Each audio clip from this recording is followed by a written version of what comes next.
Assalamualaikum warahmatullahi wabarakatuh. Alhamdulillahirabbil alamin. Nahmaduhu wa nasta'inuhu wa nastaghfiruh wa na'udzu billahi min syururi anfusina wa min sayyiati a'malina. May yahdihillahu fala mudhillalah wa may yudlil fala hadiyalah. Asyhadu an la ilaha illallah wahdahu la syarikalah wa asyhadu anna Muhammadan abduhu wa rasuluh la nabiyya ba'dah. Allahumma shalli ala Muhammad wa ala alihi wa sahbihi ajma'in.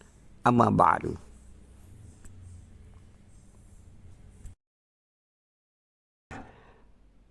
Adapun penjelasan dari surat Al-An'am ayat 129 ini, maka kita mencuplik dari ringkasan kitab tafsir dari karangan atau tafsir Ibnu Katsir. Terkait dengan ayat 129 surat Al-An'am ini, Sa'id berkata kepada Qatadah tentang tafsirnya, yaitu sesungguhnya Allah menjadikan teman di antara manusia dengan amalan mereka. Maka orang mukmin adalah teman orang mukmin dimanapun dia berada dan kapanpun waktunya. Orang kafir adalah teman orang kafir yang lain dimanapun dan kapanpun mereka berada. Iman itu bukan dengan angan-angan dan tidak juga dengan berhias. Adapun pendapat ini dipilih oleh Ibnu Jarir. Qatadah berkata tentang tafsir daripada ayat tersebut, yaitu artinya Allah menjadikan teman untuk sebagian orang zalim terhadap sebagian lainnya di dalam neraka. Sebagian mereka mengikuti sebagian yang lain. Sedangkan Abdurrahman bin Zaid bin Aslam berkata, yaitu berkaitan dengan firman Allah Ta'ala ayat 129 surat Al-An'am ini, di mana yang artinya, dan demikianlah kami jadikan sebagian orang zalim berteman dengan sesamanya sesuai dengan apa yang mereka kerjakan. Di sini makna atau maksudnya adalah orang yang zalim itu adalah dari golongan jin yang zalim dan dari golongan manusia yang zalim. Selanjutnya beliau membaca firman Allah Ta'ala dalam surat Az-Zuhruf ayat 36 yang artinya, dan barang siapa yang berpaling dari pengajaran Allah yang maha pengasih, yaitu dalam hal ini adalah Al-Quran, kami biarkan syaitan menyesatkannya dan menjadi teman karibnya. Di sini maksudnya adalah golongan syaitan itu adalah dari golongan jin yang zalim, yang berkuasa atas golongan manusia yang zalim. Adapun makna dari ayat ini sebagaimana telah disebutkan di atas adalah kami, dalam hal ini Allah Subhanahu wa Ta'ala, telah menjadikan teman bagi mereka orang-orang yang merugi dari golongan manusia terhadap kelompok itu, dan telah menyesatkan mereka dari golongan jin. Begitu juga yang kami lakukan terhadap orang-orang zalim. Kami jadikan sebagian mereka berkuasa terhadap sebagian yang lain, dan kami binasakan sebagian mereka terhadap sebagian yang lain, serta kami balaskan sebagian mereka terhadap sebagian yang lain sebagaimana balasan atas kezaliman dan kesesatan mereka. Demikian kira-kira makna dari ayat 129 dari surat Al-An'am. Selanjutnya ayat 130 dari surat Al-An'am, yaitu terjemahannya adalah sebagai berikut. Artinya, wahai golongan jin dan manusia, bukankah sudah datang kepadamu rasul-rasul dari kalanganmu sendiri? Mereka menyampaikan ayat-ayatku kepadamu dan memperingatkanmu tentang pertemuan pada hari ini. Mereka menjawab, iya, kami menjadi saksi atas diri kami sendiri. Tetapi mereka tertipu oleh kehidupan dunia, dan mereka telah menjadi saksi atas diri mereka sendiri. bahwa mereka itu adalah orang-orang kafir. Terkait dengan arti atau terjemahan dari surat Al-An'am ayat 130 ini, di sini yang dimaksud dengan ayat tersebut adalah termasuk kecapan Allah Ta'ala terhadap orang-orang kafir dari golongan jin dan golongan manusia pada hari kiamat, di mana Allah bertanya kepada mereka, padahal sebenarnya Allah telah lebih mengetahui, apakah telah sampai Rasul kepada mereka dengan memberikan risalahnya? Ini adalah dalam bentuk pertanyaan atau ketetapan, yaitu bunyi dari ayat 130 surat Al-An'am ini, yang artinya, wahai golongan jin dan manusia, bukankah sudah datang kepadamu rasul-rasul dari kalanganmu sendiri? Jadi maksud daripada kalimat dari kalanganmu sendiri itu artinya dari sejumlah kalian, yaitu rasul dari golongan manusia saja. Sedangkan dari golongan jin itu tidak ada rasul, sebagaimana yang ditegaskan oleh Mujahid, Ibnu Jurayj dan para imam lain dari kalangan ulama salaf dan khalaf, di mana Ibnu Abbas berkata rasul adalah dari keturunan Adam atau manusia, sedangkan dari golongan jin itu jarang sekali. Ibnu Jarir meriwayatkan dari Ad-Daha dan Muzahim bahwa dia mengklaim kalau pada golongan jin itu ada rasulnya. Ia berhujah dengan ayat ini. Namun pendapat ini perlu dikoreksi karena hanya kemungkinan saja, jadi tidak jelas. Wallahu a'lam. Seperti diketahui bahwa Allah telah berfirman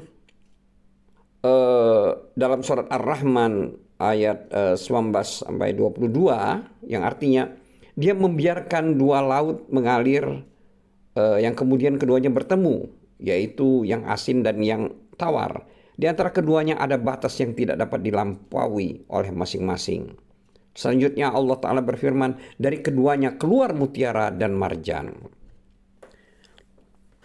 Padahal sudah diketahui bahwa mutiara dan marjan itu sesungguhnya hanya keluar atau berada di air asin, bukan di air tawar.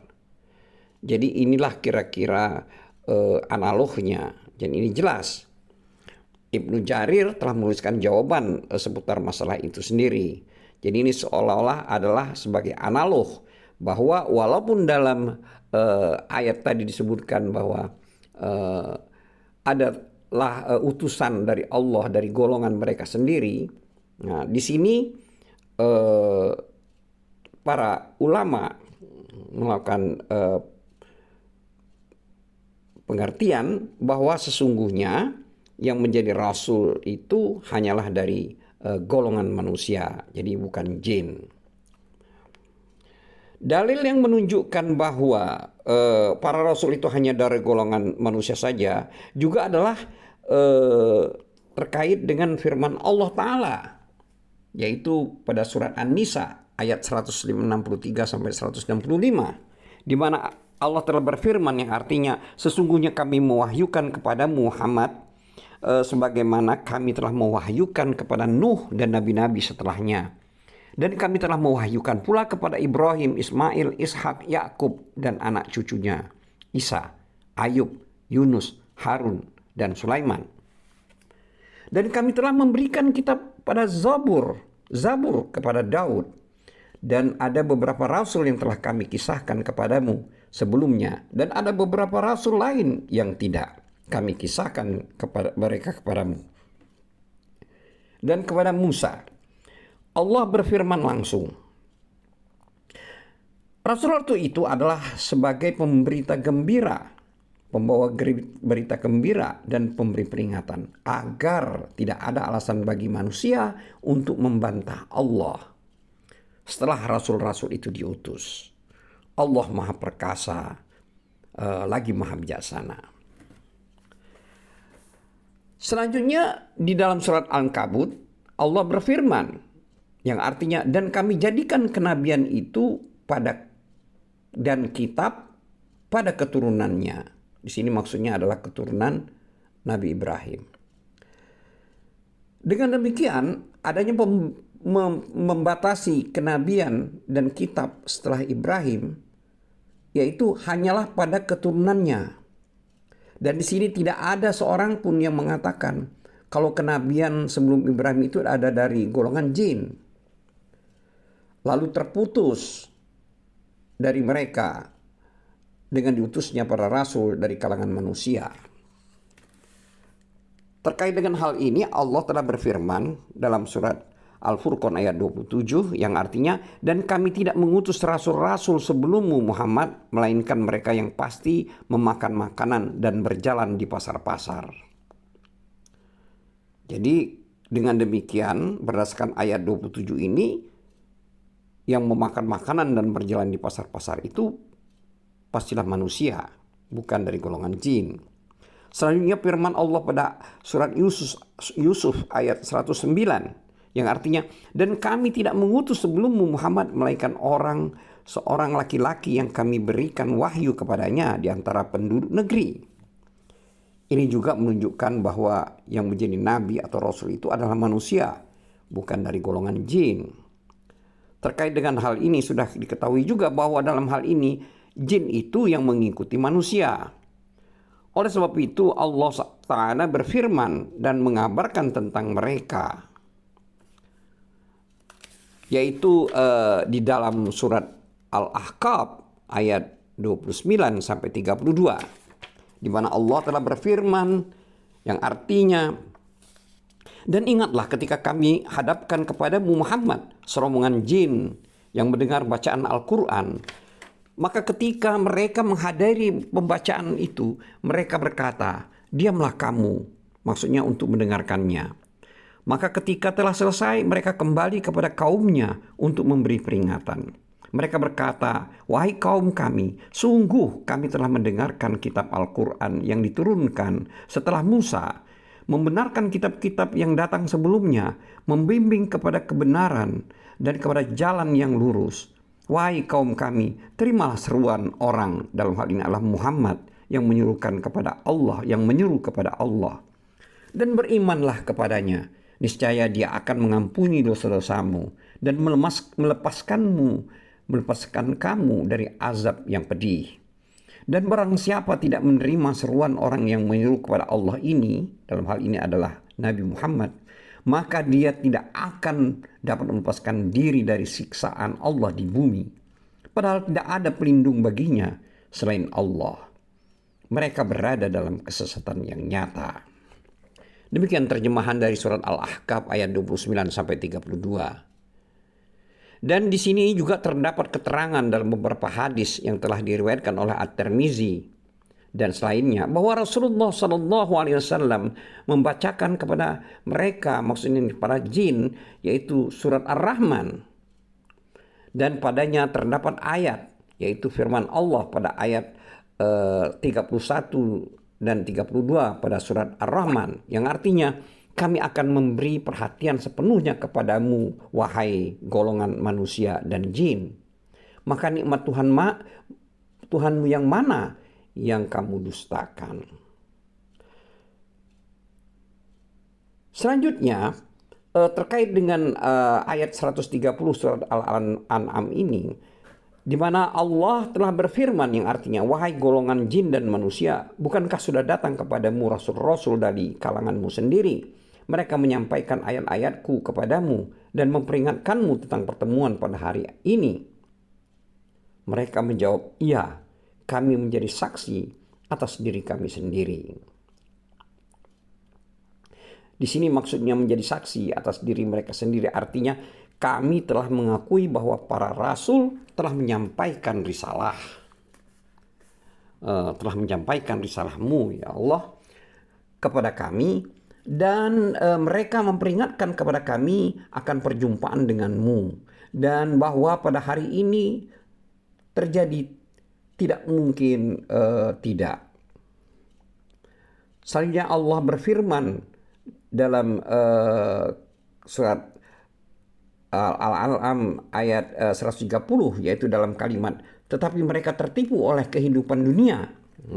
Maksudnya di sini adalah mereka telah lalai di kehidupan mereka di dunia tersebut. Mereka binasa di dalamnya dengan mendustakan para rasul. Dan mereka menyelisihi mukjizat karena mereka telah tertipu dari perhiasan kehidupan dunia ini dan syahwatnya. Selanjutnya kalimat pada ayat 130 surat Al-An'am ini, yaitu kalimat, dan mereka telah menjadi saksi atas diri mereka sendiri. Itu maksudnya yaitu pada hari kiamat, bahwa mereka adalah orang-orang kafir, yaitu di dunia, pada saat di dunia. Dan apa yang dibawa oleh Rasul alaihimussalam. Jadi mereka atau manusia kafir itu, mereka kafir terhadap nabi-nabi dan rasul alaihimussalam pada saat di dunia ini. Demikianlah terjemahan ringkas dari surat Al-An'am ayat 129 dan 130. Wabillahi taufiq wal hidayah. Wassalamualaikum warahmatullahi wabarakatuh.